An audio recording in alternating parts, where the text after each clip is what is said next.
Lourdes Chica, ganito pala ang relasyon ng Don Bell, nakakaloka.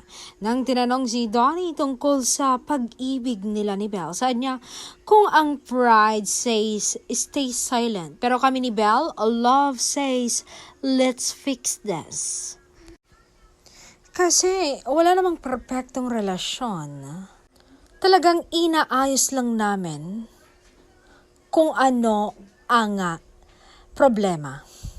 Kasi ang pride, mahilig manahimik lang eh. Hindi dahil walang nararamdaman, kundi dahil ayaw lang magpakumbaba. Hayaan mo siya ang mauna, hindi ako magsasalita.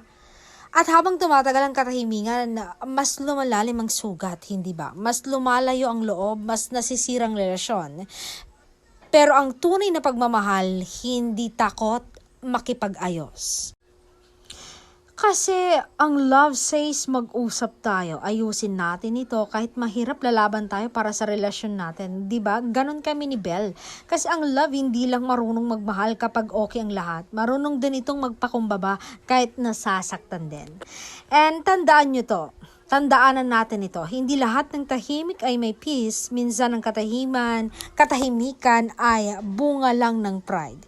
Kaya't maraming relasyon ang hindi nasisira dahil walang pagmamahal. Nasisira sila dahil parehong piniling manahimik. Dahil ang healthy relationship hindi tungkol sa kung sino ang mas mataas. Ito ay dalawang taong parehong marunong mag-adjust at umintindi.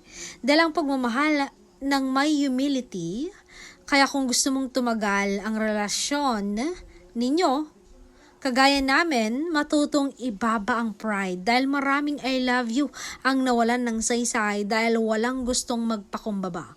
Where there is strife, there is pride, but the wisdom is found in those who take advice. Yan ang sabi sa Proverbs 13 verse 10.